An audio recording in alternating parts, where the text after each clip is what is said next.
പ്രാർത്ഥിക്കാം. കരുണാസമ്പന്നനായിരിക്കുന്ന സകല ആരാധനയ്ക്കും പുകഴ്ചയ്ക്കും യോഗ്യനായിരിക്കുന്ന ഞങ്ങളുടെ വാഴ്ത്തപ്പെട്ട ദൈവമേ, സ്വർഗസ്ഥ പിതാവേ, ഈ മനോഹരമായിട്ടുള്ള വിശുദ്ധ ദിനത്തിൻ്റെ പ്രഭാതം അടികൾക്കായിട്ട് അവിടുന്ന് ഒരുക്കി തന്ന സ്നേഹത്തെ ഓർത്ത് തിരുനാമത്തെ നന്ദിയോടെ സ്തുതിക്കുന്നു. പ്രിയകർത്താവേ, കഴിഞ്ഞ ഒരാഴ്ചക്കാലം അടികളെ എല്ലാ ആപത്തിൽ നിന്നും രോഗത്തിൽ നിന്നും അനർത്ഥങ്ങളിൽ നിന്നും കാത്തിരക്ഷിച്ചതോർത്ത് സ്തോത്രം. ഒരു പുതിയ ആഴ്ചയിലേക്ക് അവിടുന്ന് ഞങ്ങളെ സൗഖ്യത്തോടും ആരോഗ്യത്തോടും കൊണ്ടുവന്നതോർത്ത് അങ്ങേ മഹത്വപ്പെടുത്തുന്നു.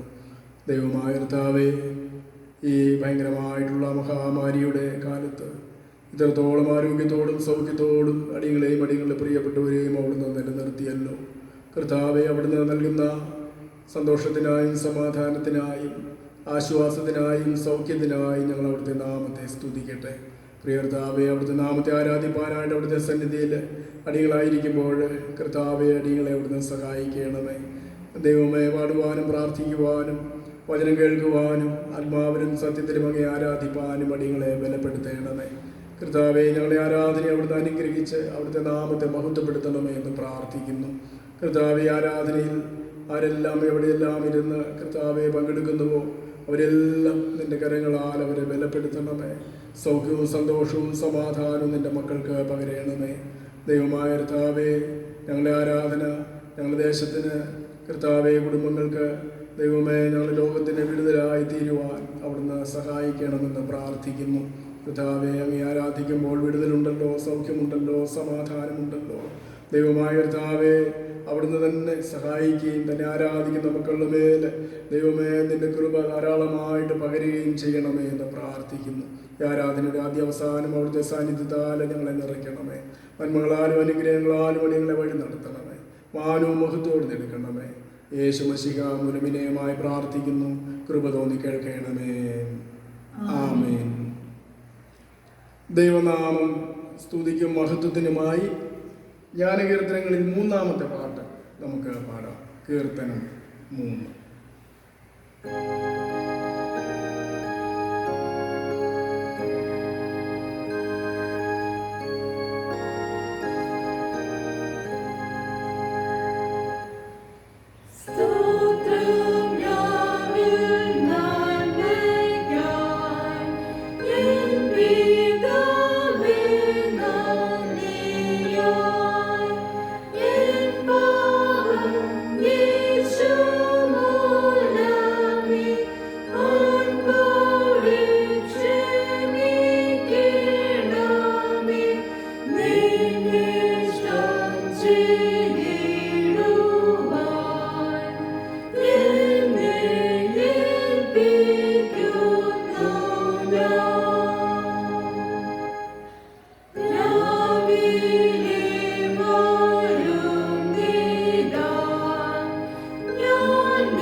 മഴ പെയ്യാതിരിക്കേണ്ടതിന് ഞാൻ ആകാശം അടയ്ക്കുകയോ ദേശത്തെ തിന്ന് മുടിക്കാതിരിക്കേണ്ടതിന് വെട്ടിക്കിളിയോട് കൽപ്പിക്കുകയോ എൻ്റെ ജനത്തിൻ്റെ ഇടയിൽ മഹാമാരി വരുത്തുകയോ ചെയ്താൽ എൻ്റെ നാമം വിളിക്കപ്പെട്ടിരിക്കുന്ന എൻ്റെ ജനം തങ്ങളെ തന്നെ താഴ്ത്തി പ്രാർത്ഥിച്ച് എൻ്റെ മുഖം അന്വേഷിച്ച് തങ്ങളുടെ ദുർമാർഗങ്ങളെ വിട്ട് തിരിയുമെങ്കിൽ ഞാൻ സ്വർഗത്തിൽ നിന്ന് കേട്ട് അവരുടെ പാപം ക്ഷമിച്ച് അവരുടെ ദേശത്തിന് സൗഖ്യം വരുത്തി കൊടുക്കും. നമുക്ക് ദൈവത്തെ ആരാധിക്കാം. ദൈവം ആത്മാവാകുന്നു. അവിടുത്തെ നമസ്കരിക്കുന്നവർ ആത്മാവിലും സത്യത്തിലും നമസ്കരിക്കണം. നമ്മുടെ പിതാവായ ദൈവത്തിങ്കിൽ നിന്നും കർത്താവായ യേശുക്രിസ്തുവിൽ നിന്നും നമുക്ക് കൃപയും സമാധാനവും ഉണ്ടാകട്ടെ. ഇത് യഹോവ ഉണ്ടാക്കിയ ദിവസം, ഇന്ന് നാം സന്തോഷിച്ച് ആനന്ദിക്കാം. ദൈവം നമ്മുടെ സങ്കേതവും ബലവുമാകുന്നു. കഷ്ടങ്ങളിൽ അവൻ ഏറ്റവും അടുത്ത തുണയായിരിക്കുന്നു.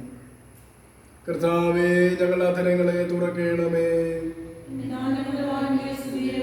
പിതാവിനും പുത്രനും പരിശുദ്ധാത്മാവിനും മഹത്വം ഉണ്ടാകട്ടെ. ആമേൻ. രണ്ടാമത്തെ സ്തുതിലിത്താനി. അവന്റെ വാതിലുകളിൽ സ്തോത്രത്തോടും അവന്റെ പ്രാകാരങ്ങളിൽ സ്തുതിയോടും കൂടെ വരുവിൻ. അവന് സ്തോത്രം ചെയ്ത് അവന്റെ നാമത്തെ വാഴ്ത്തുവിൻ.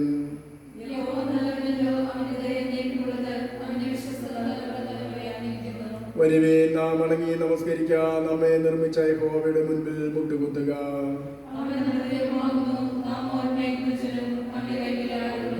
യഹോവയുടെ പർവ്വതത്തിൽ ആർ കയറും? അവന്റെ വിശുദ്ധ സ്ഥലത്ത് ആർ നിൽക്കും?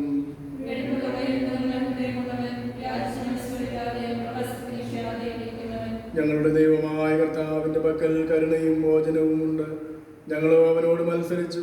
അവൻ തന്റെ ദാസന്മാരായ പ്രവാചകന്മാർ മുഖാന്തരം ഞങ്ങളുടെ മുൻപിൽ വെച്ചിരിക്കുന്ന ന്യായ പ്രമാണ പ്രകാരം നടക്കുവാൻ ഞങ്ങൾ ഞങ്ങളുടെ ദൈവമായ യഹോവയുടെ വചനം കേട്ടനുസരിച്ചില്ല.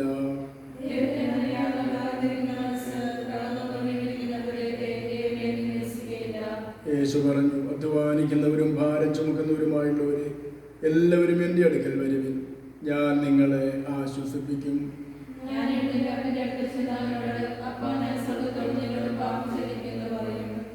എൻ്റെ പാറയും എൻ്റെ വീണ്ടെടുപ്പുകാരനുമായ യഹോവേ, എൻ്റെ വായിലെ വാക്കുകളും എൻ്റെ ഹൃദയത്തിലെ ധ്യാനവും അങ്ങേക്ക് പ്രസാദകരമായിരിക്കുമാറാകട്ടെ. ആമേൻ. സർവശക്തനായ ദൈവമേ, ഞങ്ങളുടെ സ്വർഗ്ഗസ്ഥ പിതാവേ, ഞങ്ങളുടെ ഹൃദയങ്ങൾ സമാധാനവും സ്വസ്ഥതയും കണ്ടെത്തുന്നത് നിന്നിൽ മാത്രമാകുന്നുവല്ലോ. ഈ ആരാധനയുടെ സമയത്ത് നീ നിന്നെ തന്നെ ഞങ്ങൾക്ക് വെളിപ്പെടുത്തി തരയണമേ. നിന്റെ ആത്മീയ വരങ്ങൾ ഞങ്ങളുടെ മേൽ പകരയണമേ.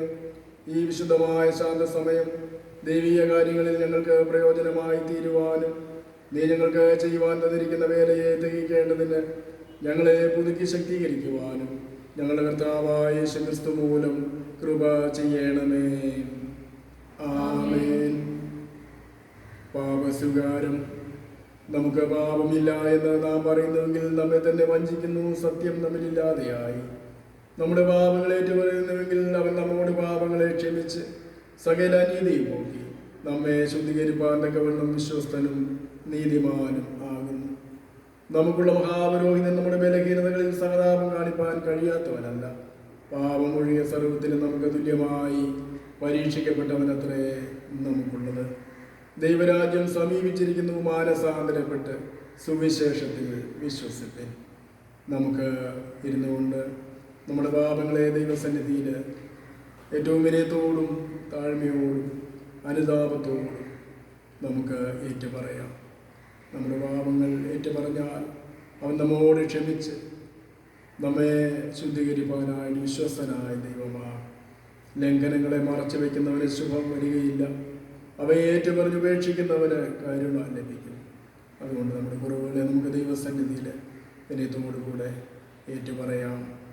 നമുക്ക് ചേർന്ന് പ്രാർത്ഥിക്കാം. സർവശക്തിയും മഹാകരുണയുള്ള പിതാവേ, ഞങ്ങൾ കാണാതെ പോയ ആളുകളെ പോലെ നിന്റെ വഴികളിൽ നിന്ന് തെറ്റിച്ചെല്ലിയിരിക്കുന്നു.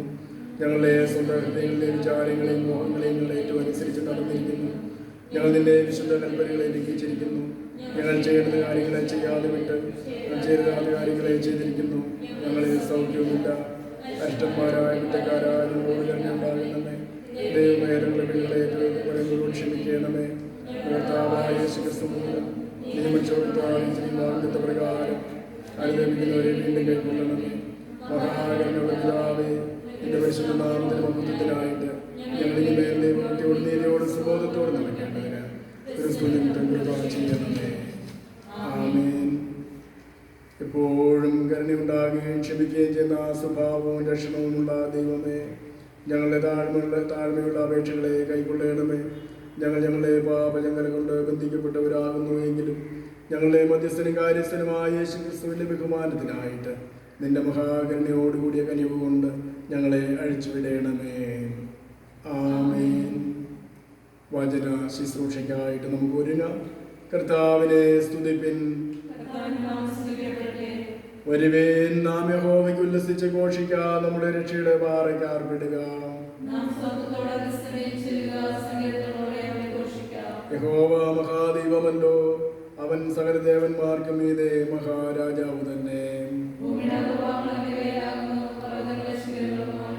സമുദ്രം അവനുള്ളത്, അവൻ അതിനെ ഉണ്ടാക്കി, കരയെയും അവന്റെ കൈകൾ മരഞ്ഞിരിക്കുന്നു. അവൻ നമ്മുടെ ദൈവമാകുന്നു, നാമോ അവൻ മേയ്ക്കുന്ന ജനവും അവന്റെ കൈക്കിലെ ആടുകളും തന്നെ. പിതാവിനും പുത്രനും പരിശുദ്ധാത്മാവിനും മഹത്വം ഉണ്ടാകട്ടെ. പ്രകാരം തന്നെ. ആമേൻ. ഇപ്പോൾ പാഠഭാഗങ്ങൾ വായിക്കുന്നതാണ്. ഒന്നാം പാഠം.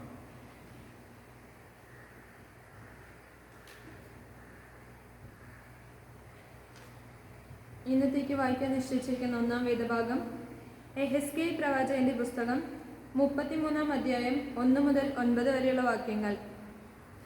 യെഹെസ്കേൽ പ്രവാചകന്റെ പുസ്തകം 33-ാം അധ്യായം 1 മുതൽ 9 വരെയുള്ള വാക്യങ്ങൾ. യഹോവയുടെ അരുളപ്പാട് എനിക്കുണ്ടായതെന്തെന്നാൽ, മനുഷ്യപുത്ര, നീ നിന്റെ സ്വജാതിക്കാരോട് പ്രവചിച്ച് പറയേണ്ടത്, ഞാൻ ഒരു ദേശത്തിൻ്റെ നേരെ വാൾ വരുത്തുമ്പോൾ ആ ദേശത്തിലെ ജനം തങ്ങളുടെ കൂട്ടത്തിൽ നിന്ന് ഒരു പുരുഷനെ തിരഞ്ഞെടുത്ത് കാവൽക്കാരനാക്കി വെച്ചാൽ, ദേശത്തിൻ്റെ നേരെ വാൾ വരുന്നത് കണ്ടിട്ട് അവൻ കാഹളം ഊതി ജനത്തെ ഓർമ്മപ്പെടുത്തുമ്പോൾ ആരെങ്കിലും കാഹളനാദം കേട്ട് കരുതിക്കൊള്ളാതെ ഇരുന്നാൽ വാൾ വന്ന് അവനെ ഛേദിച്ചു കളയുന്നു എങ്കിൽ അവൻ്റെ രക്തം അവൻ്റെ തലമേൽ തന്നെ ഇരിക്കും. അവൻ കാഹളനാദം കേട്ടിട്ട് കരുതിക്കൊണ്ടില്ല, അവൻ്റെ രക്തം അവൻ്റെ മേലിരിക്കും. കരുതിക്കൊണ്ടിരുന്നുവെങ്കിൽ അവൻ അവൻ്റെ പ്രാണനെ രക്ഷിക്കുമായിരുന്നു. എന്നാൽ കാവൽക്കാരൻ വാൾ വരുന്നത് കണ്ട് കാഹളം ഊതാതെയും ജനം കരുതിക്കൊള്ളാതെയും ഇരുന്നിട്ട് വാൾ വന്ന് അവരുടെ ഇടയിൽ നിന്ന് ഒരുത്തനെ ഛേദിച്ചു കളയുന്നു എങ്കിൽ ഇവൻ തൻ്റെ അകൃത്യം നിമിത്തം ഛേദിക്കപ്പെട്ടുപോയി എങ്കിലും അവൻ്റെ രക്തം ഞാൻ കാവൽക്കാരനോട് ചോദിക്കും. അതുപോലെ മനുഷ്യപുത്ര, ഞാൻ നിന്നെ ഇസ്രായേൽ ഗൃഹത്തിൽ നിന്ന് കാവൽക്കാരനാക്കി വച്ചിരിക്കുന്നു. നീ എൻ്റെ വായിൽ നിന്ന് വചനം കേട്ട് എൻ്റെ നാമത്തിൽ അവരെ ഓർമ്മപ്പെടുത്തണം. ഞാൻ ദുഷ്ടനോട്, ദുഷ്ട, നീ മരിക്കും എന്ന് കൽപ്പിക്കുമ്പോൾ ദുഷ്ടൻ തൻ്റെ വഴി വിട്ടുതിരിവാൻ കരുതിക്കൊള്ളത്തക്കവണ്ണം നീ അവനെ പ്രബോധിപ്പിക്കാതെയിരുന്നാൽ ദുഷ്ടൻ അവൻ്റെ അകൃത്യം നിമിത്തം മരിക്കും. അവൻ്റെ രക്തമോ ഞാൻ നിന്നോട് ചോദിക്കും. എന്നാൽ ദുഷ്ടൻ തൻ്റെ വഴി വിട്ടുതിരിയേണ്ടതിന് നീ അവനെ ഓർമ്മപ്പെടുത്തിയിട്ടും അവൻ അവൻ്റെ വഴി വിട്ടുതിരിയാഞ്ഞാൽ അവൻ തൻ്റെ അകൃത്യം നിമിത്തം മരിക്കും. നീയോ നിന്റെ പ്രാണനെ രക്ഷിച്ചിരിക്കുന്നു. ഇവിടെ ഒന്നാം വേദഭാഗം വായിച്ചവസാനിക്കുന്നു. ദൈവമേ, അങ്ങേക്ക് സ്തോത്രം ഉണ്ടാകട്ടെ. ഇന്നത്തേക്കുള്ള പ്രത്യേക സങ്കീർത്തനം.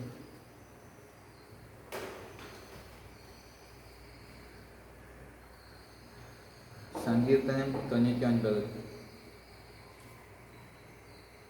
99-ാം സങ്കീർത്തനം നമുക്ക് വാക്യപ്രതിവാക്യമായി വായിക്കാം. യഹോവ വാഴുന്നു, ജാതികൾ വിറക്കട്ടെ.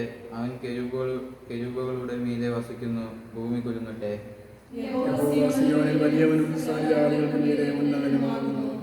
അവൻ പരിശുദ്ധൻ എന്നിങ്ങനെ അവർ നിന്റെ മഹത്വം ഭയങ്കരവുമായ നാമത്തെ സ്തുതിക്കട്ടെ.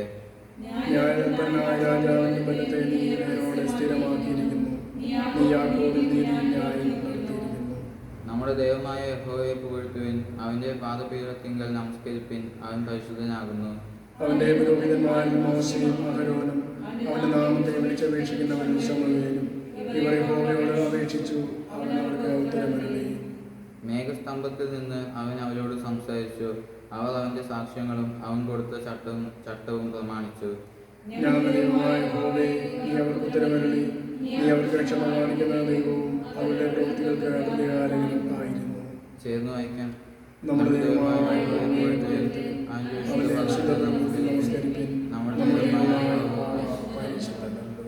പിതാവിനും പുത്രനും പരിശുദ്ധാത്മാവിനും മാത്രം ഉണ്ടാകട്ടെ. രണ്ടാം പാട്ട്.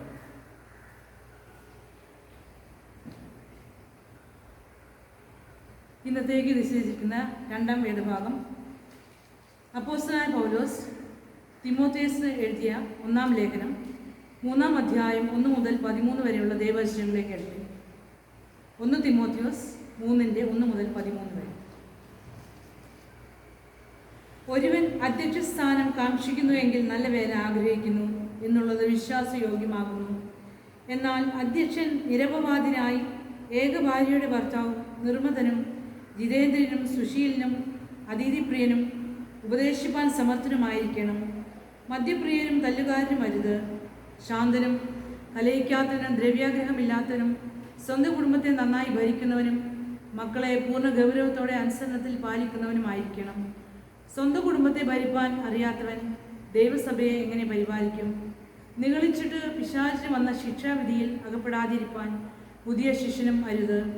നിന്നയിലും പിശാചിന്റെ കണിയിലും കുടുങ്ങാതിരിപ്പാൻ പുറമേയുള്ളവരോട് നല്ല സാക്ഷ്യം പ്രാപിച്ചവനും ആയിരിക്കണം.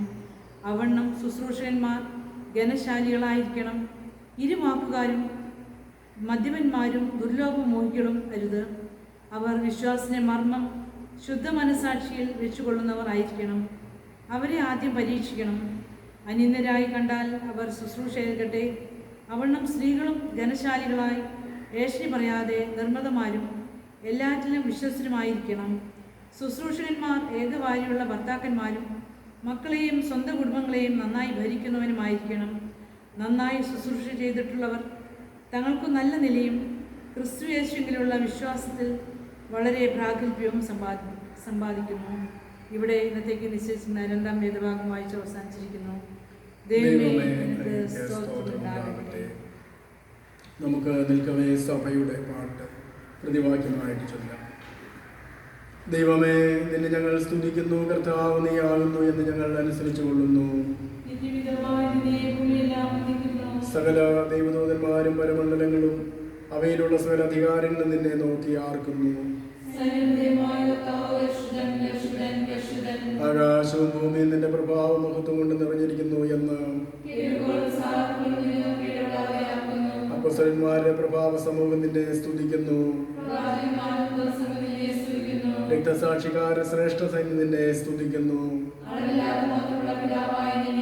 നിന്റെ വന്ദിതനായ സത്യേകപുത്രനെയും ആശ്വാസപ്രദനായ പരിശുദ്ധാത്മാവിനെയും ലോകത്തിലെല്ലാവരുമുള്ള വിശുദ്ധ സഭ അനുസരിച്ചു കൊള്ളുന്നു.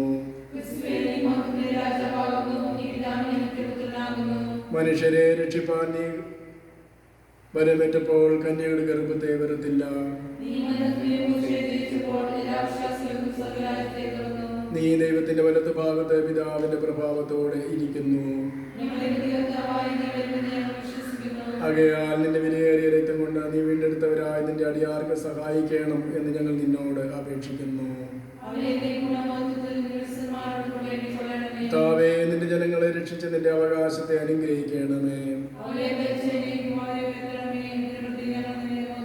നിന്റെ നാമത്തെ കാലാവസാനം കൂടാതെ എന്ന് ഞങ്ങൾ വന്ദിക്കുകയും ചെയ്യുന്നു. കർത്താവേ, ഞങ്ങളോട് കരുണയുണ്ടാകണമേ. ഞങ്ങളോട് കരുണയുണ്ടാകണമേ. കർത്താവേ, ഞാൻ നിങ്ങളെ ആശ്രയിച്ചിരിക്കുന്നു. ഞാൻ ഒരിക്കലും ലജ്ജപ്പെടരുത്. വിശുദ്ധ സുവിശേഷം വിശുദ്ധ യോഹന്നാൻ എഴുതിയ നമ്മുടെ കർത്താവായ യേശു മശീഹയുടെ സുവിശേഷം 21-ാം അധ്യായം 15 മുതൽ 19 വരെയുള്ള വാക്യം. വിശുദ്ധ യോഹന്നാൻ എഴുതിയ സുവിശേഷം 21-ാം അധ്യായം 15 തുടങ്ങി 19 വരെയുള്ള വാക്യങ്ങൾ. അവർ പ്രാതൽ കഴിച്ച ശേഷം യേശു ശിമോൻ പത്രോസിനോട്, യോഹന്നാന്റെ മകനായ ശിമോനെ, നീ ഇവരിൽ അധികമായി എന്നെ സ്നേഹിക്കുന്നുവോ എന്ന് ചോദിച്ചു. അതിന് അവൻ, ഉവ്വ് കർത്താവേ, എനിക്ക് നിന്നോട് പ്രിയമുണ്ട് എന്ന് നീ അറിയുന്നുവല്ലോ എന്ന് പറഞ്ഞു. എൻ്റെ കുഞ്ഞാടുകളെ മേയ്ക്ക എന്ന് അവൻ അവനോട് പറഞ്ഞു. രണ്ടാമതും അവനോട്, യോഹന്നാൻ്റെ മകനായ ശിമോനെ, നീ എന്നെ സ്നേഹിക്കുന്നുവോ എന്ന് ചോദിച്ചു.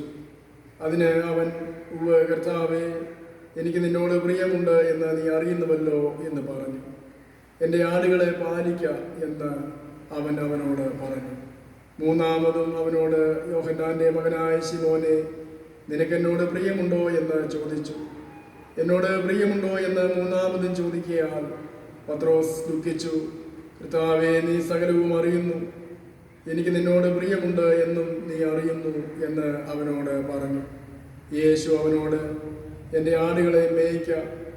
ആമേൻ ആമേൻ, ഞാൻ നിന്നോട് പറയുന്നു, നീ യൗവനക്കാരനായിരുന്നപ്പോൾ നീ തന്നെ അരകെട്ടി ഇഷ്ടമുള്ളിടത്ത് നടന്നു. വയസ്സനായ ശേഷമോ നീ കൈ നീട്ടുകയും മറ്റൊരുത്തൻ നിന്റെ അരകെട്ടി നിനക്ക് ഇഷ്ടമില്ലാത്ത ഇടത്തേക്ക് നിന്നെ കൊണ്ടുപോവുകയും ചെയ്യും എന്ന് പറഞ്ഞു. അതിനാൽ അവൻ ഇന്നവണ്ണം മരണം കൊണ്ട് ദൈവത്തെ മഹത്വപ്പെടുത്തും എന്ന് അവൻ സൂചിപ്പിച്ചു. ഇത് പറഞ്ഞിട്ട് എന്നെ അനുഗമിക്ക എന്ന് അവനോട് പറഞ്ഞു. ഇവിടെ സുവിശേഷ വേദഭാഗം വായിച്ച് അവസാനിക്കുന്നു. ക്രിസ്തുവേ, നിനക്ക് സ്തുതി ഉണ്ടായിരിക്കട്ടെ. നാം തിരുവചനത്തിൽ നിന്ന് ധ്യാനിക്കുന്നതിന് മുൻപായി 461 ഗീതം നമുക്ക് പാടാം. ഗീതം 461.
ഒരു നിമിഷം കൂടെ നമ്മുടെ കണ്ണുകളെ അടച്ച് ദൈവവചനം ധ്യാനിക്കുന്നതിനായി, ദൈവവചനം സ്വീകരിക്കുന്നതിനായി നമ്മെ തന്നെ ഒരുക്കാം. നമ്മുടെ ഹൃദയങ്ങളെ അതിനായിട്ട് ദൈവവചനം സ്വീകരിക്കുന്നതിനായി നമുക്ക് ഒരുക്കാം.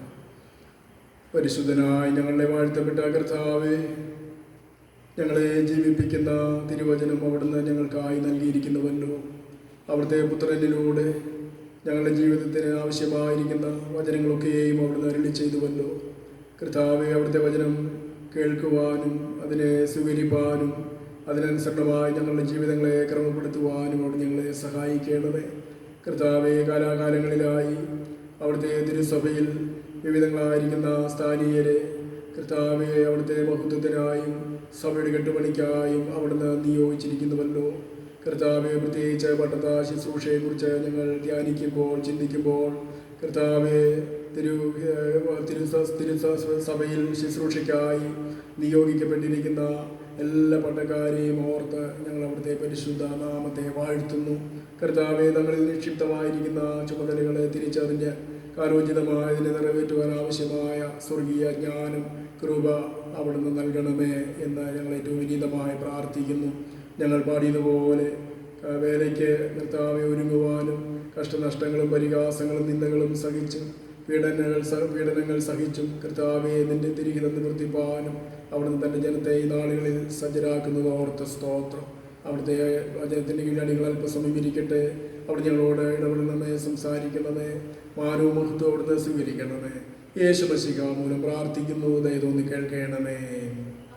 ആമേൻ. ദൈവത്തിൻ്റെ അതിപരിശുദ്ധമായ നാമം വാഴ്ത്തപ്പെടുമാറാകട്ടെ. ഈ വിശുദ്ധാരാധനയിൽ സംബന്ധിക്കുന്ന എല്ലാ പ്രിയപ്പെട്ടവരെയും കർത്താവായ യേശു ക്രിസ്തുവിൻ്റെ നാമത്തിൽ ഉള്ള സ്നേഹവന്ദനം അറിയിക്കുകയും ഈ ആരാധനയിലേക്കും വചന ശുശ്രൂഷയിലേക്കും ഏറ്റവും സ്നേഹത്തോടും ആദരവോടും കൂടെ എല്ലാവരെയും സ്വാഗതം ചെയ്യുകയാണ്. ദൈവത്തിൻ്റെ അളവറ്റ കരുണയാലും കൃപയാലും ഇത്രത്തോളം നാം സന്തോഷത്തോടും സൗഖ്യത്തോടും ആരോഗ്യത്തോടും കൂടെ ആയിരിക്കുന്നു. അതോർത്ത് ഞാൻ ദൈവത്തെ വാഴ്ത്തുകയും സ്തുതിക്കുകയും ചെയ്യുന്നു. ഓരോ ദിവസങ്ങളിലും നമ്മെ ഭാരപ്പെടുത്തുന്ന, ദുഃഖിപ്പിക്കുന്ന വാർത്തകൾ വരുന്നു. മഹാമാരിയാലുള്ള മരണവും അതുപോലുള്ള പ്രതിസന്ധികളുമൊക്കെ രൂപപ്പെടുന്നു. എങ്കിലും നമുക്ക് വലിയ പ്രത്യാശയുണ്ട്. നമ്മുടെ കർത്താവ് വിശ്വസ്തനാണ്. നമ്മുടെ കർത്താവ് മതിയായവനാണ്. നമ്മുടെ കർത്താവിൻ്റെ ശക്തിക്ക് ഒരു കുറവും വന്നിട്ടില്ല. നമ്മുടെ കർത്താവ് നമ്മെ കേൾക്കുന്നവനാണ്. നമ്മുടെ കഷ്ടങ്ങളും പ്രയാസങ്ങളും കാണുന്ന ദൈവമാണ്. ദൈവത്തിൻ്റെ സമയത്ത് ഈ ലോക ചരിത്രത്തിൽ ഇടപെടുകയും പ്രവർത്തിക്കുകയും ചെയ്യുന്ന ചരിത്രം തിരുവചനത്തിൽ നാം വായിക്കുന്നുണ്ട്. അതുകൊണ്ട് എപ്പോൾ എന്ന് നമുക്ക് പറയാനായിട്ട് സാധിക്കില്ല. എങ്കിലും ദൈവം നമ്മുടെ ദേശത്തിന് സൗഖ്യം വരുത്തി കൊടുക്കും. നമ്മുടെ ദേശത്തെ ദൈവം വിടുവിക്കും, ജനത്തെ വിടുവിക്കും എന്ന് നമുക്കറിയാം. നാം ആരാധനയുടെ പ്രാരംഭമായൊരു വാക്യം വായിച്ചു. ദിനവൃത്താന്തങ്ങളുടെ 2-ാം പുസ്തകം 7-ാം അധ്യായം 14-ാം വാക്യമാണ് വായിച്ചത്. അവിടെ ശലോമോൻ ദേവാലയം പണി പൂർത്തിയാക്കിയതിന് ശേഷം ദൈവത്തിന് ഒരു യാഗം അർപ്പിക്കുകയാണ്. ദൈവം യാഗത്തിൽ പ്രസാദിച്ച് ശലോമോന് നൽകുന്ന ഒരു വാഗ്ദാനമാണ് നാം അവിടെ വായിച്ചത്.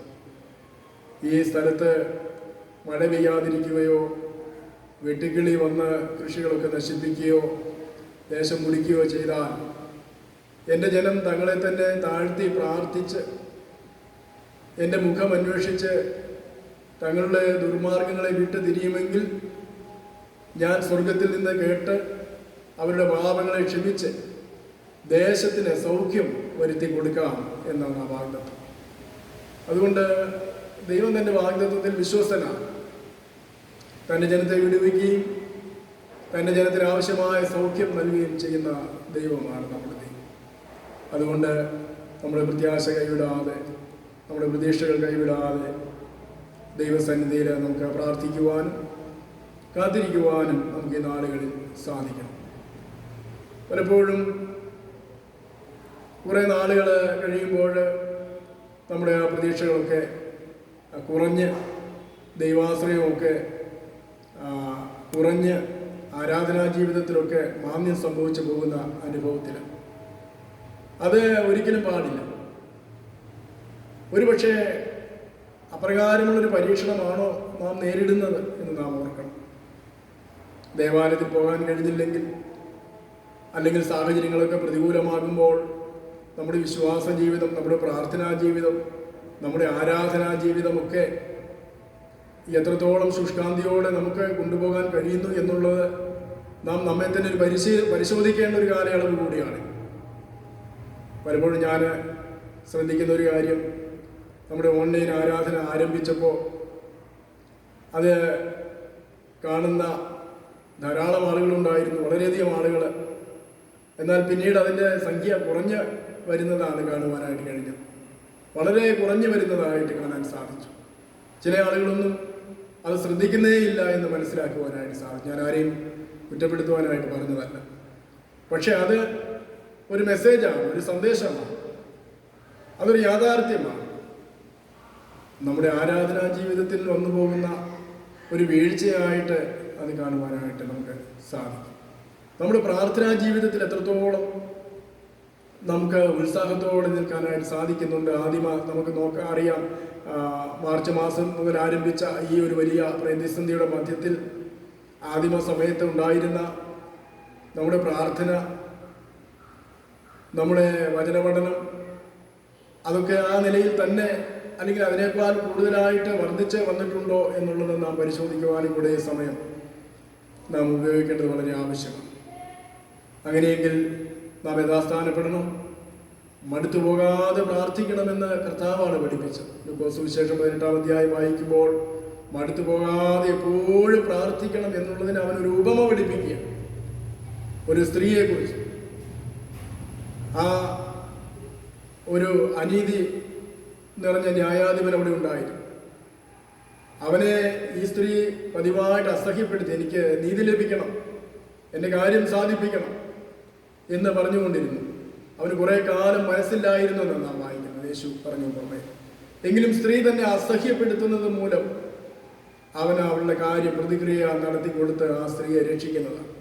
അപ്പോൾ ഒരു അനീതിയുള്ള ന്യായാധിപൻ ഇങ്ങനെ ചെയ്തെങ്കിൽ, കൂടെ കൂടെ തന്നെ ബുദ്ധിമുട്ടിക്കുന്ന ഒരു സ്ത്രീക്ക് വേണ്ടി ഒരു അനീതിയുള്ള ന്യായാധിപൻ ഇപ്രകാരം ചെയ്തെങ്കിൽ, സ്നേഹവാനായ സ്വർഗത്തിലെ ദൈവം തന്നോട് രാപ്പകൽ നിലവിളിക്കുന്ന തൻ്റെ മക്കളുടെ കാര്യത്തിൽ എത്രത്തോളം ശ്രദ്ധാലുവായിരിക്കുമെന്ന് യേശു പഠിപ്പിക്കുകയാണ്. അതുകൊണ്ട് ആമുഖമായി ഞാൻ സൂചിപ്പിക്കാൻ ആഗ്രഹിച്ചത്, പ്രിയമുള്ളവരെ, നമ്മുടെ ആത്മീയ ജീവിതം അത് ക്ഷീണിച്ചു പോകാനായിട്ട് ഒരിക്കലും ഇടയാകരുത്. നാം പ്രാർത്ഥനയിലും ആരാധനയിലും നാം ദൈവവേല ചെയ്യുന്നതിലും ദൈവവേലയ്ക്ക് കൊടുക്കുന്നതിലും എല്ലാം നാം മുൻപന്തിയിൽ തന്നെ നിൽക്കുവാനായിട്ട് നമുക്ക് സാധിക്കണം. ദൈവം തന്നെ നമ്മുടെ അവസ്ഥയ്ക്ക് ഭേദം വരുത്തും. നമ്മുടെ ആവശ്യങ്ങളെ ദൈവം നിറവേറ്റി തരുന്ന ദൈവമാണ്.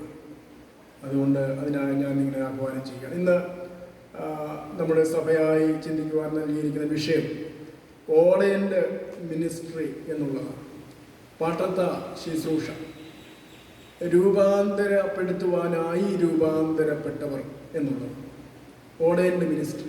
നമുക്കറിയാം, വിശുദ്ധ വേദപുസ്തകം വായിക്കുമ്പോൾ കാലാകാലങ്ങളിലായി ദൈവം തൻ്റെ ജനത്തെ വിളിച്ചു, എന്നാൽ ആ വിളിക്കപ്പെട്ട ജനത്തിൻ്റെ മധ്യത്തിൽ നിന്ന് പിന്നെയും ചില ആളുകളെ പ്രത്യേകമായി ദൈവം തിരഞ്ഞെടുത്ത് അവർക്ക് ദൈവം തൻ്റെ നിയോഗം കൊടുത്ത് പ്രത്യേകം കൃപ കൊടുത്ത് തൻ്റെ ജനത്തിൻ്റെ ശുശ്രൂഷകരാക്കി നിയോഗിച്ചിട്ടുള്ള കാര്യങ്ങൾ നമുക്കറിയാം. അത് ദൈവം കാലാകാലങ്ങളായി ചെയ്യുന്ന ഒരു കാര്യം. പുതിയ നിയമസഭയിലും ദൈവപ്രകാരം കർത്താവിൻ്റെ സഭയുടെ കെട്ടുപണിക്ക് വേണ്ടി ഓരോ ശുശ്രൂഷ സ്ഥാനീയരെ ഉയർത്തിയിട്ടുണ്ട്, അഭിഷിക്തരായിട്ട്. അപ്പോൾ ഓർഡൈൻഡ് മിനിസ്ട്രി എന്ന് പറയുമ്പോൾ പട്ടത്ത ശുശ്രൂഷ എന്ന് പൊതുവെ പറയും. ഒരു 3 വിധ മിനിസ്ട്രിയെ കുറിച്ചാണ് പുതിയ നിയമം നമ്മെ പരിചയപ്പെടുത്തുന്നത്. എപ്പിസ്കോപ്പൽ മിനിസ്ട്രി, അത് ബിഷപ്പിൻ്റെ ശുശ്രൂഷയായിട്ട് നാം കാണുന്നു. പിന്നെ പ്രസ്ബിറ്ററിൻ്റെ ശുശ്രൂഷ, അതൊരു പട്ടക്കാരുടെ ശുശ്രൂഷ എന്നുള്ള നിലയിൽ നാം കാണുന്നു. മറ്റൊന്ന് ഡിയാക്കോനോസ് എന്നുള്ള ഒരു ശുശ്രൂഷയാണ്, ഡീക്കൻ മിനിസ്ട്രി, ഡീക്കൻ്റെ ശുശ്രൂഷ. അങ്ങനെ ഒരു 3 ലെയർ മിനിസ്ട്രിയാണ് പുതിയ നിയമം നമ്മെ പഠിപ്പിക്കുന്നത്. അപ്പോൾ പൊതുവായിട്ട് നമുക്കതിനെ പട്ടത്ത ശുശ്രൂഷ എന്ന് പറയാനായിട്ട് സാധിക്കും. ദൈവം 2 വിധ വിളിയാണ് നമുക്ക് കാണുവാനായിട്ട് സാധിക്കുന്നത്. ദൈവം തൻ്റെ ജനത്തെ വിളിക്കുന്ന പൊതുവായുള്ളൊരു വിളി, ദൈവത്തിൻ്റെ ഹിതം നിറവേറ്റുവാനും ദൈവത്തെ ആരാധിക്കാനും ദൈവം ജനമായി ജീവിക്കാനുമുള്ള പൊതുവായ ഒരു വിളിയാണ്. രണ്ടാമത്, ആ വിളിക്കപ്പെട്ടവരിൽ നിന്ന് തന്നെ പ്രത്യേകമായ ശുശ്രൂഷയ്ക്കായിട്ട് വേർതിരിക്കുന്നതായ ഒരു വിളിയാണ്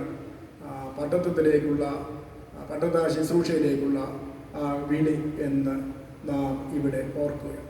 അതിനെക്കുറിച്ച് പറയുമ്പോൾ നമ്മുടെ സഭ പഠിപ്പിക്കുന്നത് പട്ടത്വം എന്ന് പറയുന്നത് അത് വലിയൊരു അധികാരമുള്ള സ്ഥാനമായിട്ടൊന്നുമല്ല, അതൊരു ശുശ്രൂഷയായിട്ടാണ് നമ്മുടെ സഭ കണക്കാക്കുന്നത്, പഠിപ്പിക്കുന്നത്.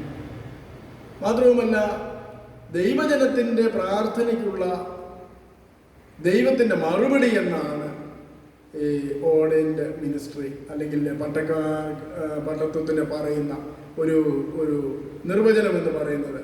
ആരാണ് പട്ടക്കാരെന്ന് ചോദിച്ചാൽ അതിൻ്റെ ഒരു നിർവചനം എന്ന് പറയുന്നത് ദൈവജനത്തിൻ്റെ പ്രാർത്ഥനയ്ക്കുള്ള ദൈവത്തിൻ്റെ മറുപടി എന്നാണ്. ഇപ്പം ദൈവജനത്തെ പോഷിപ്പിക്കുവാനും ദൈവജനത്തെ നയിക്കുവാനും അവരെ പരിപാലിക്കുവാനുമുള്ള ഒരു ചുമതലയാണ് ചുരുക്കത്തിൽ പട്ടത്ത ശുശ്രൂഷയ്ക്ക് ലഭിച്ചിട്ടുള്ളതെന്ന് നമുക്കറിയാം. നാം വായിച്ച വേദഭാഗങ്ങളെല്ലാം നമ്മെ അതിൻ്റെ ശ്രദ്ധയിലേക്ക് കൊണ്ടുവരുന്നു. പഴയ നിയമത്തിൽ നാം വായിച്ചത് എസെക്കിയേൽ പ്രവാചകൻ പുസ്തകം 33-ാം അധ്യായം. അവിടെ നാം വായിക്കുന്ന ഒരു കാവൽക്കാരനെ കുറിച്ചാണ്. അത് ആടുകൾക്ക് നേരെ അല്ലെങ്കിൽ ആ വാള് വരുമ്പോൾ ഉണർത്തുക, തൻ്റെ ജനത്തെ ഉണർത്തി ന്യായവിധിയെക്കുറിച്ച് അവരെ ഉണർത്തി അവരെ അതിൽ നിന്ന് മാറ്റുന്ന ശുശ്രൂഷയാണ്. അപ്പോൾ ദേശത്തിന് നേരെ വാൾ വരുന്നത് കണ്ടിട്ട് ആ ജനത്തെ ഓർപ്പിക്കാതിരുന്നാൽ അവരുടെ രക്തം നിന്നോട് ചോദിക്കുമെന്ന പ്രവാചകനോട് ദൈവം പറയും. അതല്ല, നീ അവരെ ഓർപ്പിച്ചിട്ട് അവർ മാറാതിരുന്നാൽ, അവർ മാനസാന്തരപ്പെടാതിരുന്നാൽ അവരുടെ രക്തം അവരുടെ തലമേൽ തന്നെ ഇരിക്കും എന്നാണ്. അപ്പോൾ ഒരു കാവൽക്കാരൻ്റെ ശുശ്രൂഷയാണ്, ജനത്തെ ഓർപ്പിക്കുന്ന ശുശ്രൂഷയാണ്. അവിടെ ദൈവത്തിൻ്റെ വചനം, ദൈവത്തിൻ്റെ പദ്ധതികളും പ്ലാനുകളൊക്കെ ജനത്തെ അറിയിക്കുന്ന ശുശ്രൂഷയാണ് അവിടെ നാം കാണുന്നത്. പുതിയ നിയമത്തിലേക്ക് വരുമ്പോൾ ലേഖനഭാഗം തിമോഥെയോസിൻ്റെ ലേഖനത്തിൽ നിന്ന് നാം വായിച്ചല്ലോ. അവിടെ ഒരു കുടുംബത്തിൻ്റെ പശ്ചാത്തലത്തിലാണ് ഒരു ശുശ്രൂഷകൻ്റെ ഒരു വരം. പുതിയ നിയമത്തിൻ്റെ ചിന്തയാണ്. നല്ല കുടുംബങ്ങളിൽ നിന്നാണ് വാസ്തവത്തിലെ ശുശ്രൂഷകർ രൂപപ്പെട്ടു വരേണ്ടത്. അവിടെ നല്ലൊരു മനോഹരമായ ഒരു ഒരു കുടുംബത്തിൻ്റെ ചിത്രം തന്നെ അവിടെ പറയുക. ഒരു ശുശ്രൂഷകൻ എങ്ങനെ ആയിരിക്കണം, ഒരു ശുശ്രൂഷകൻ്റെ കുടുംബം എപ്രകാരമായിരിക്കണം, അവരുടെ മക്കൾ എങ്ങനെയായിരിക്കണം, ഭാര്യ എങ്ങനെയായിരിക്കണം. അപ്പോൾ ഒരു കുടുംബത്തിൻ്റെ ചിത്രമാണ് അവിടെ കാണുവാനായിട്ട് സാധിക്കും. അപ്പോൾ സ്വന്തം കുടുംബത്തെ പരിപാലിക്കാൻ അറിയാത്തവൻ ദൈവസഭയെ എങ്ങനെ പരിപാലിക്കുമെന്ന് ചോദിക്കുന്നുണ്ട്. അപ്പോൾ സ്വന്തം കുടുംബത്തെ നല്ല മാതൃകയോടുകൂടെ ഭരിക്കുന്ന, സ്വന്തം കുടുംബത്തെ പരിപാലിക്കുന്ന ഒരു വ്യക്തി ആയിരിക്കണം സഭയുടെ ശുശ്രൂഷകനെന്ന് അവിടെ ഓർപ്പിക്കാം. സുവിശേഷ വേദഭാഗം നാം വായിക്കുന്നുണ്ടായി. യേശു കർത്താവ് തൻ്റെ ശിഷ്യനായിരിക്കുന്ന പത്രോസിനോട് പറയുന്നത് 3 പ്രാവശ്യം തൻ്റെ തൻ്റെ സ്നേഹത്തെ, പത്രോസിൻ്റെ സ്നേഹത്തെ ഉറപ്പുവരുത്തിയിട്ടാണ് കർത്താവ് ഈ വലിയ ചുമതല പത്രോസിനെ ഏൽപ്പിക്കുന്നത്. അവിടെ വാസ്തവത്തിൽ എന്താണ് ഒരു പുരോഹിതന്റെ യോഗ്യത, അല്ലെങ്കിൽ ഒരു പട്ടക്കാരന്റെ യോഗ്യത എന്തായിരിക്കണം, അല്ലെങ്കിൽ സഭയെ നയിക്കുന്ന ഒരു വ്യക്തിയുടെ യോഗ്യത എന്തായിരിക്കണം എന്ന് ചോദിച്ചാൽ, ഇന്ന് നമ്മുടെ സഭയുടെ ഒക്കെ നിയമം വെച്ച് നോക്കിക്കഴിഞ്ഞാൽ BTH BDO ഏതെങ്കിലും സെമിനാരി ബിരുദം, അല്ലെങ്കിൽ MTH ഡോക്ടറേറ്റ് ആ ലെവലിൽ പോയാൽ വലിയ സന്തോഷം, വലിയ പഠനം ആവശ്യമാണ്, അല്ലെന്നല്ല. എന്നാൽ ഇവിടെ അതിനേക്കാൾ ഉപരിയായിട്ടുള്ളൊരു യോഗ്യത ഒരു ശുശ്രൂഷകന് ആവശ്യമാണെന്ന് നാം മനസ്സിലാക്കുന്നുണ്ട്. അതെന്താണ്? യേശുവിനോടുള്ള സ്നേഹമാണ്. യേശുവിനോടുള്ള സ്നേഹമാണ്. അതുകൊണ്ടാണ് പത്രോസിനോട് യേശു ചോദിക്കുന്നത്, ശിമോനെ, നീ ഇവരിൽ അധികമായി എന്നെ സ്നേഹിക്കുന്നുവോ? അപ്പോൾ ശിമോൻ പറയുന്നുണ്ട്, കർത്താവേ, എനിക്ക് നിന്നോട് പ്രിയമുണ്ട്. അപ്പോൾ കർത്താവ് പറയുന്നുണ്ട്, എൻ്റെ ആടുകളെ മേയ്ക്കാം, ഫീഡ് മൈ ഷീപ്പ്, എൻ്റെ ആടുകളെ മേയ്ക്കാം. രണ്ടാമതും പത്രോസിനോട് ചോദിക്കുന്നുണ്ട്, ശിമോനെ, നീ എന്നെ അധികമായി സ്നേഹിക്കുന്നുവോ? കർത്താവേ, എനിക്കറിയാമല്ലോ, എനിക്ക് നിന്നോട് പ്രിയമുണ്ട്. അവിടെയും കർത്താവ് പറയുകയാണ്, എൻ്റെ ആടുകളെ പാലിക്കാൻ, ടെൻഡ് മൈ ഷീപ്പ്. മൂന്നാമതും ചോദിച്ചപ്പോൾ പത്രോസ് തകർന്നു പോവുകയാണ്. പത്രോസിന് പൂർവ്വകാലമൊക്കെ ഓർമ്മ വന്നു കാണും. ആരെല്ലാം നിന്നെ ഉപേക്ഷിച്ചാലും, ആരെല്ലാം നിങ്ങൾ ഇടറിയാലും ഞാൻ ഇടറുകയില്ല എന്ന് പറഞ്ഞ പത്രോസ്, പക്ഷേ കോഴി ഒരു വട്ടം കൂവുന്നതിന് മുമ്പ് 3 വട്ടം തള്ളിപ്പറഞ്ഞ സംഭവമൊക്കെ പത്രോസിൻ്റെ മനോമുകുരത്തിൽ ഇങ്ങനെ വന്നു കാണും. അതുകൊണ്ട് പത്രോസ് ആകെ തകർന്നുപോയി. കർത്താവേ, നീ സകലവും അറിയുന്നു, ഒന്നും പറയേണ്ട ആവശ്യമില്ല, നീ സകലവും അറിയുന്നല്ലോ കർത്താവേ, എനിക്ക് നിന്നോട് പ്രിയമുണ്ട്. മൂന്നാമത് യേശു പറയുകയാണ്, ഫീഡ് മൈ ഷീപ്പ്, എൻ്റെ ആടുകളെ മേയ്ക്കാം. പ്രിയമുള്ളവരെ, എന്താണ് ഏറ്റവും വലിയ ക്വാളിറ്റി എന്ന് ചോദിച്ചാൽ യേശുവിനോടുള്ള സ്നേഹമാണ്. യേശുവിനോട് എല്ലാത്തിനേക്കാളും അധികമായ സ്നേഹമുണ്ട് എങ്കിൽ യേശു ഏൽപ്പിച്ച ശുശ്രൂഷ, യേശു ഏൽപ്പിച്ച ആടുകളെ പരിപാലിക്കുമെന്ന് യേശു കർത്താവിന് നല്ല ബോധ്യമുണ്ട്, നിശ്ചയമുണ്ട്. ഇന്നത്തെ ഒരു പ്രശ്നം എന്ന് പറയുന്നത് പലപ്പോഴും അതാണ്. യേശുവിനോടുള്ള സ്നേഹം കുറയുന്നത് കൊണ്ടാണ് ശുശ്രൂഷയോടുള്ള സ്നേഹം കുറയുന്നത്, സഭയോടുള്ള സ്നേഹം കുറയുന്നത്, ജനങ്ങളോടുള്ള സ്നേഹം കുറയുന്നത്. ഞങ്ങളൊക്കെ പറയുമ്പോൾ പറയാറുണ്ട്, ചില പട്ടക്കാരൊന്നും പാസനേജിൽ താമസിക്കത്തില്ല. അത് വലിയൊരു ആക്ഷേപമായിട്ടൊക്കെ പറയാറുണ്ട്. അതുകൊണ്ട് ബിഷപ്പ് വളരെ കർശനമായ നിർദ്ദേശമൊക്കെ കൊടുത്തിട്ടുണ്ട്. അവരൊക്കെ വീടുകളിൽ നിന്ന് താമസിച്ചിട്ട് വിസിറ്റിംഗ് പ്രൊഫസർമാർക്ക് വരുന്നത് പോലെ വന്നു പോവുകയാണ്. ഇന്നത്തെ ദിവസത്തെ പ്രസംഗം ഞങ്ങളോട് തന്നെയുള്ള പ്രസംഗം വരികയാണ്. മറ്റുള്ള എല്ലാ പ്രസംഗങ്ങളും ജനങ്ങളോടാണ്. ഇന്ന് ഒരു ഇടയൻ, ശുശ്രൂഷകൻ, പട്ടക്കാരൻ എങ്ങനെ ആയിരിക്കണം എന്നുള്ള പ്രസംഗമാണ്. അപ്പോൾ അതുകൊണ്ട് ഒരു സ്വയം വിമർശനം എന്നുള്ള നിലയിലും ഞാനത് പറയുകയാണ്. ഇടയനെ സംബന്ധിച്ചിടത്തോളം നിരന്തരം ആടുകളോടൊപ്പമാണ്, ഉണ്ണുന്നതും ഉറങ്ങുന്നതും ആടുകളോടൊപ്പമാണ്. അവൻ്റെ ജീവിതം എന്ന് പറയുന്നത് ആടുമായിട്ട് ബന്ധപ്പെട്ട. അതിനെക്കുറിച്ചുള്ളൊരു വായനയിൽ മനസ്സിലാക്കിയത്, ഒരു ഇടയൻ ആടുകളുടെ കൂടിൻ്റെ വാതിലില്ല, വാതിൽക്കൽ കുറുകെ കിടക്കുമെന്നാണ്. അപ്പോൾ ഇടയനെ ചവിട്ടി അല്ലാതെ ആടുകൾക്ക് മറികടന്ന് പോകുവാനായിട്ട് കഴിയുകയില്ല.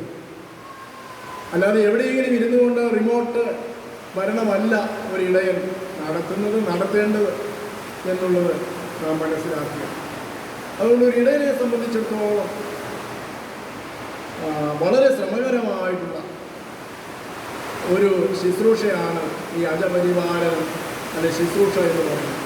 അതിന് ധാരാളം ദൈവികമായിരിക്കുന്ന കൃപ ആവശ്യം, ദൈവികമായിരിക്കുന്ന പരിപാലനം ഈ ഇടയന് തന്നെയും ആവശ്യമാണ്.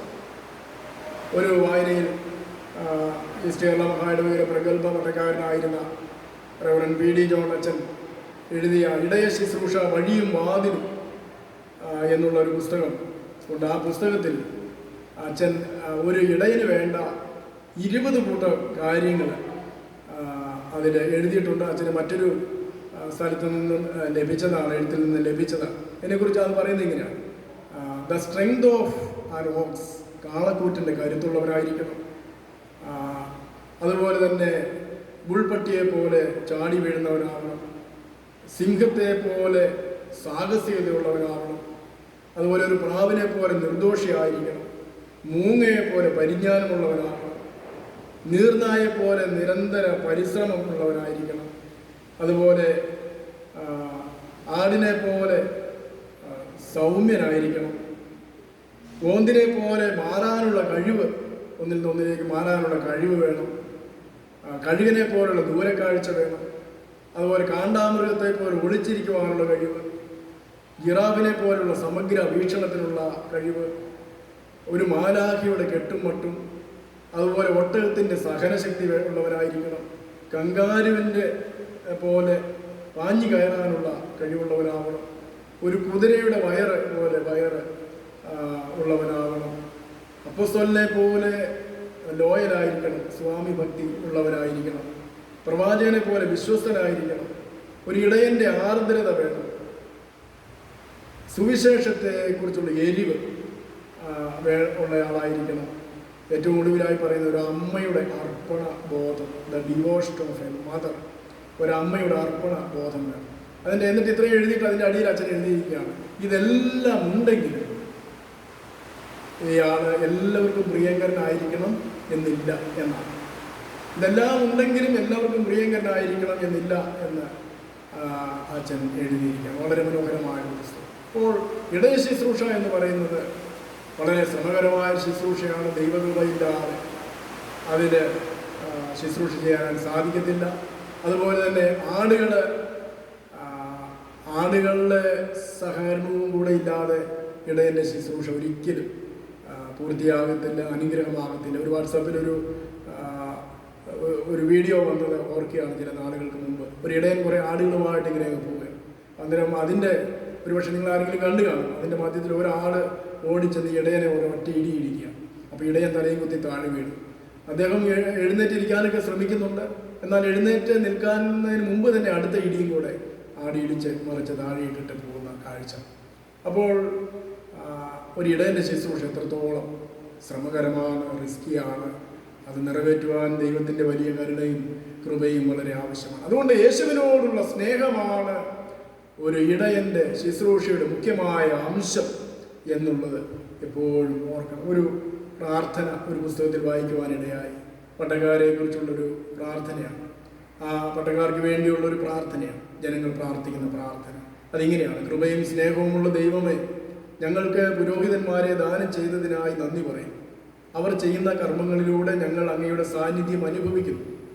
ഞങ്ങളുടെ പുരോഹിതരെ അവരുടെ തൊഴിലിൽ ശക്തരാകാൻ സഹായിക്കുക.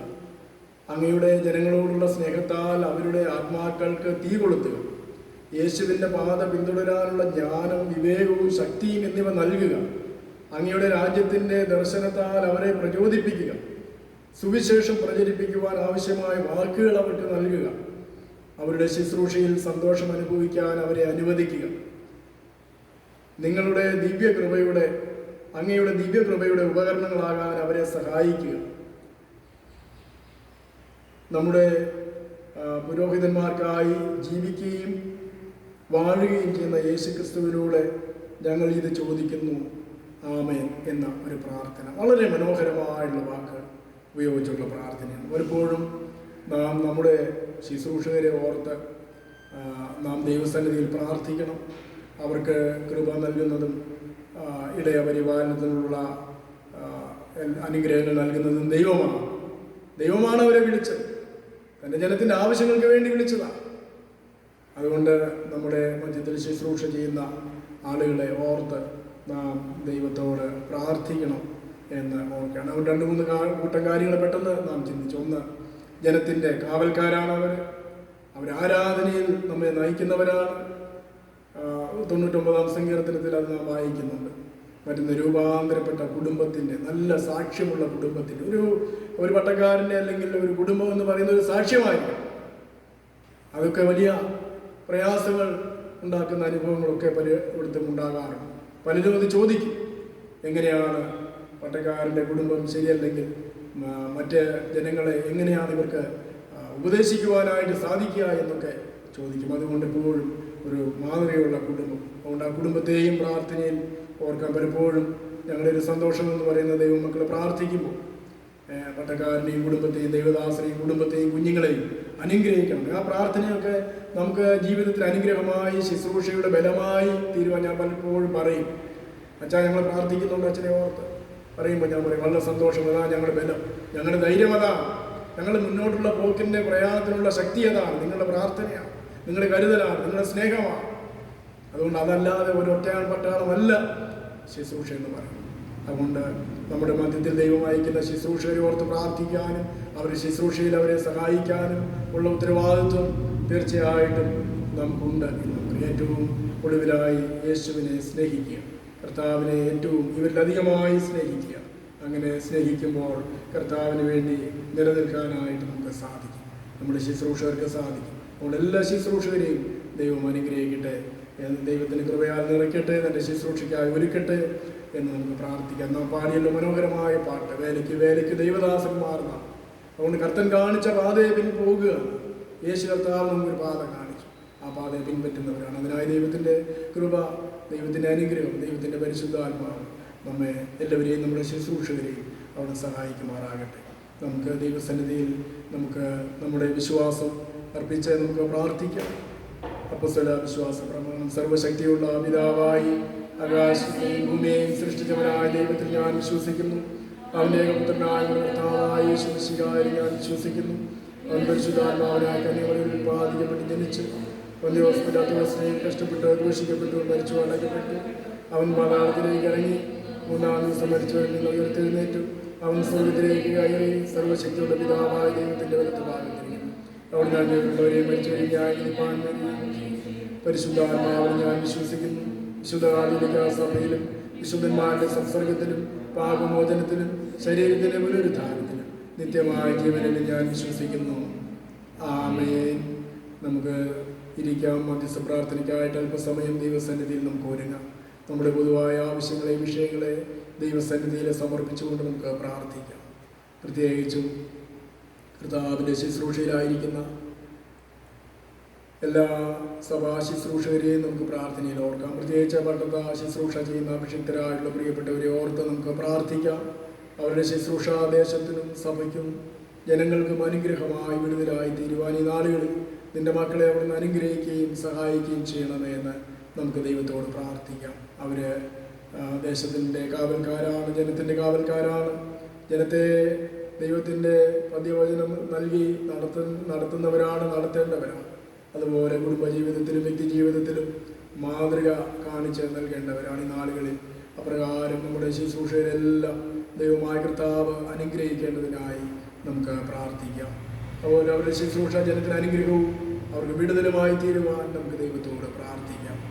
നമ്മുടെ കുടുംബങ്ങളെ നമുക്ക് പ്രാർത്ഥനയിൽ ഓർക്കാം. ആവശ്യങ്ങളിരിക്കുന്നവർ, രോഗികളായി കഴിയുന്നവർ, അതുപോലെ ചികിത്സയിലൂടെ കടന്നു പോകുന്നവർ, എല്ലാവരെയും നമുക്ക് പ്രാർത്ഥനയിൽ ഓർക്കാം. സാമ്പത്തികമായി ബുദ്ധിമുട്ടുന്ന പ്രിയപ്പെട്ടവർ, ദൂരദേശങ്ങളിലൊക്കെ ആയിരിക്കുന്നവർ, ഒറ്റയ്ക്ക് താമസിക്കുന്ന പ്രിയ മാതാപിതാക്കൾ, അതുപോലെ നമുക്ക് കേരളത്തിന് പുറത്തായിട്ട് താമസിക്കുന്നവർ, ജോലിയോടുള്ള ബന്ധത്തിൽ ഓഫീസുകളിൽ പോകുന്നവർ, മറ്റ് നിർമ്മാണ പ്രവർത്തനങ്ങളിൽ ഏർപ്പെട്ടിരിക്കുന്നവർ, ദിവസം തോറും യാത്ര ചെയ്യുന്നവർ, ചെറിയ ചെറിയ ജോലികൾ ഉപജീവനത്തിനായിട്ട് ചെയ്യുന്ന പ്രിയപ്പെട്ടവർ, അതുപോലെ ജോലിയില്ലാതെ വിഷമിക്കുന്നവർ, സാമ്പത്തികമായി ക്ലേശിക്കുന്നവർ, എല്ലാവരെയും ദൈവങ്ങളെ ഏൽപ്പിക്കാം. പഠിക്കുന്ന കുഞ്ഞുങ്ങളെ നമുക്ക് ഓർക്കാം.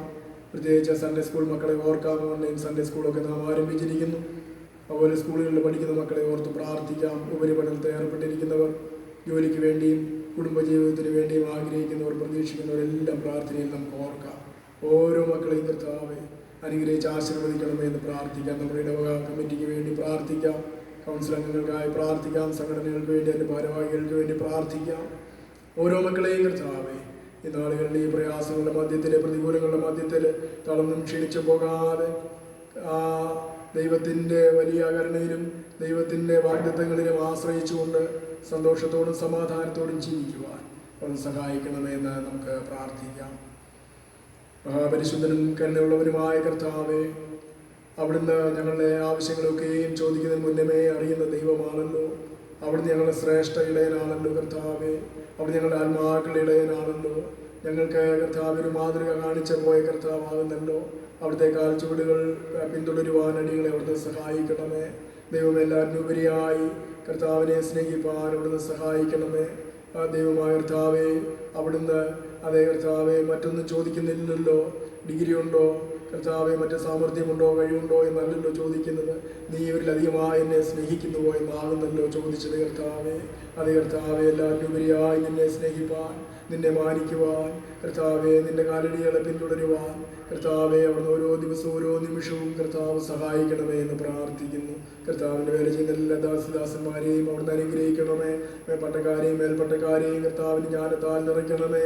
നിന്നോടുള്ള സ്നേഹത്താൽ ദൈവമേ അവരുടെ ശുശ്രൂഷകൾക്ക് അനുഗ്രഹമായി തീരട്ടെ. ജനത്തെ കരുതുവാനും സ്നേഹിപ്പാനും കർത്താവെ അവർ ശരിയായി നയിക്കുവാനും മധ്യോപദേശത്തിൽ നിലനിർത്തുവാനും അവിടുന്ന് നിന്റെ ജനത്തിന് ആവശ്യമായ സ്വർഗീയ ജ്ഞാനത്തെയും കൃപയും നൽകണമേ എന്ന് പ്രാർത്ഥിക്കുന്നു. ദൈവമായ കർത്താവിൻ്റെ നന്മകളാൽ അവിടുന്ന് വഴി നടത്തേണമേ. കർത്താവെ, അവിടുന്ന് ഞങ്ങളുടെ പ്രാർത്ഥന കേട്ടതിനായിട്ട് സ്തോത്രം. യേശുവിൻ നാമത്തിൽ അപേക്ഷിക്കുന്നു, ദയതൊന്ന് കേൾക്കണമേ. ആമേൻ. കർത്താവ് നമ്മെ പഠിപ്പിച്ചതുപോലെ നമുക്ക് ചേർന്ന് പ്രാർത്ഥിക്കാം. സ്വർഗസ്ഥനായ ഞങ്ങളുടെ പിതാവേ, തിരുനാമം പരിശുദ്ധമാക്കപ്പെടണമേ. തിരുരാജ്യം വരയണമേ. തിരുവിഷ്ണം സ്വർഗത്തിലെ പോലെ മുന്നിലുമാകണമേ. ഞങ്ങളുടെ ആവശ്യമുള്ള ആഹാരം തരയണമേ. ഞങ്ങളുടെ കടക്കാരോടും ക്ഷമിച്ചിരുന്ന പോലെ ഞങ്ങളുടെ കടങ്ങളെ ഞങ്ങളോടും ക്ഷമിക്കണമേ.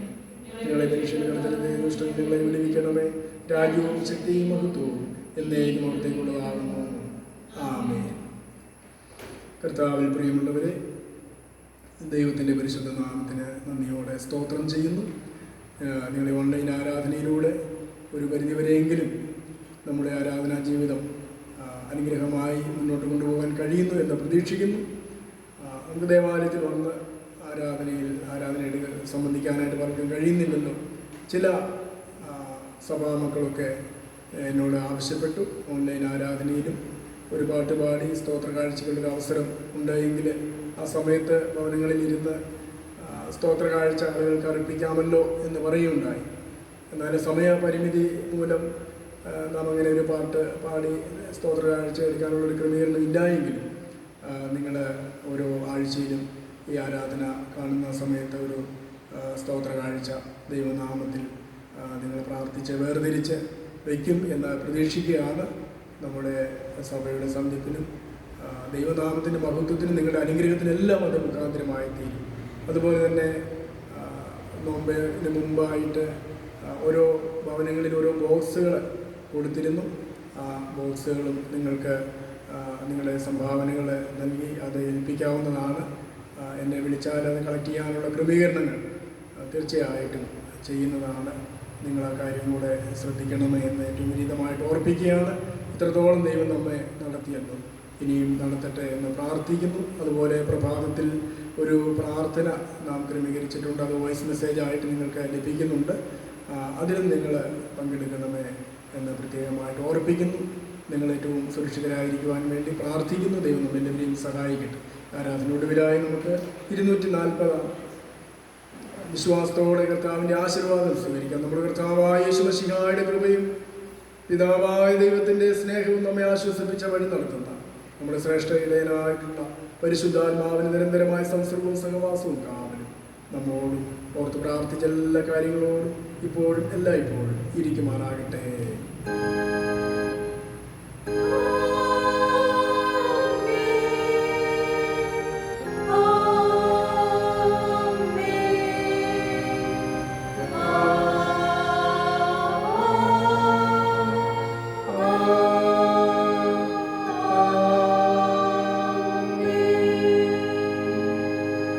ആരാധനയോടുവിലായി 240 ഗീതത്തിൽ നിന്ന് പാടാം. അനുഗ്രഹത്തോടെ ഇപ്പോൾ അയക്കാം. അടിയാനും Amen.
സമാധാനമായി ഇരിക്കാം. കർത്താവിന്റെ നാമത്തിൽ തന്നെ ആമേൻ.